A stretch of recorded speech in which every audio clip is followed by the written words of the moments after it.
I want to talk to you about civil disobedience, and can that be used in family court? Can that, is that something that you could practice?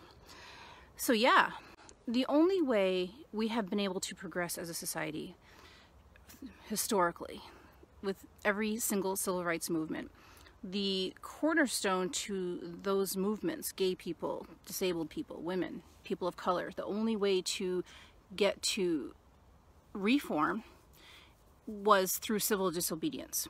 So can that be applied in family law?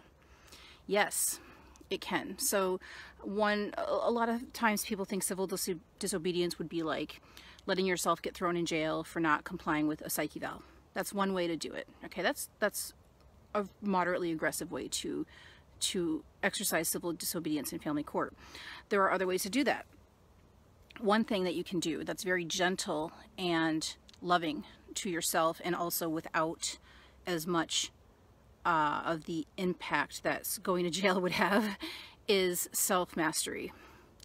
So what does that mean? How does self-mastery coincide with civil disobedience? So I'll tell you. The more masterful you get with taking care of your mind, your body, your heart, your social circle, your relationship with your kids, the more attention you give these areas in your life, the more you can get to civil disobedience, because the court system operates on you having no self-mastery. The less self-mastery you have, the more you're going to be dependent on the court to fill up that void that you have allowed in your life when you checked your armor at the doorstep of the courthouse. You know how like your lawyer will tell you not to talk, your judge will the judge will silence you if you try to like defend yourself. Your lawyer will tell you to comply, give in, sign away this, sign away that, waive your rights to this, waive your rights to that. Let a custody study come in, let a custody evaluator come in and look through your medical records, interview your family, look for problems, look for alcoholism, look for mental illness in your family. So they're looking for problems, and that your lawyer is encouraging you to give that up, give up your privacy rights. So the more self-mastery you have, the less likely you are to go to these services to fix your life, because you're already fixing your own life. You're already working on your life. You're already becoming masterful. Here's an example of self-mastery with regard to family law. You have a 12-year-old child, your child's starting to act out because they've gone 5, 6, 7 years having you in their life almost never, or like 4 days a month, or supervised visitation, or some random periods of time that your ex allows it. Because I know a lot of parents are working with an ex where they only get parenting time if the ex lets them, and that's like 1 day every 8 months or something, So let's just say that you have a 12-year-old child that's acting out because of the losses in their life, and your ex isn't doing their part in parenting them properly, and so you want to just dive into this energy where you're going back and forth with your ex via text, emails, just going back and forth and just really ripping into your ex for raising your child the wrong way, for doing everything they did to cause this, because you knew it was coming. You knew that eventually your child would grow up and become rebellious and become troubled because of what's happening. So you're now in this energy where you're just angry, you're hateful, you're frustrated, the grief has started all over again. You're just entering that grief cycle all over again, and you're just in this toxic mess. So what if, instead of doing that, which is not effective, damn well that your narcissist is not going to have this like epiphany, like, oh my gosh, she's right, or he's right. That's not going to happen. So what if, instead of spending an hour, diving into a text storm with your ex, what if you spent 30 minutes meditating on releasing what you can't control, letting go what you can't control, and then another 30 minutes journaling on what you're going through, and just processing the grief and the anger and the rage that way? That's what I mean by self-mastery. So the more you rely on yourself to manage these catastrophes in family court, the less you depend on the system, because again, the system depends on you having no self-mastery. And the more you start to look inward for the answers and the solutions, the less you're going to need the court. You're not going to need the court. So you are less likely to hire an attorney who's going to say, okay, give me all the emails that you've ever written your ex over the past 6 months, and most of your retainer is sucked up with your attorney reading 6 months worth of emails. Which, by the way, a mom and a dad messaging each other back and forth through email, that's not a legal issue. There's no legalities in there. I mean, it's not a criminal investigation. Like, there's nothing that a lawyer can ever contribute to something like that.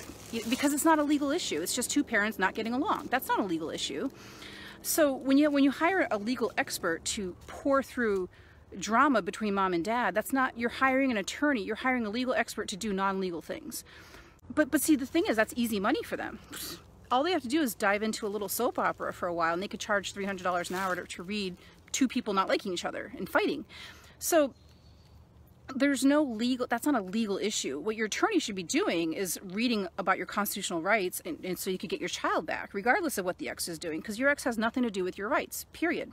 So anyway, that's a little mini tangent, but when you become masterful, so like another way to become masterful is to learn your rights, so that when you do hire an attorney, you will simply not hire an attorney that will not defend your constitutional rights, period. Or your rights under informed consent, or your rights under the American with Disabilities Act. Like, you want to hire an attorney who's going to actually do law. You don't want an attorney to play Judge Judy.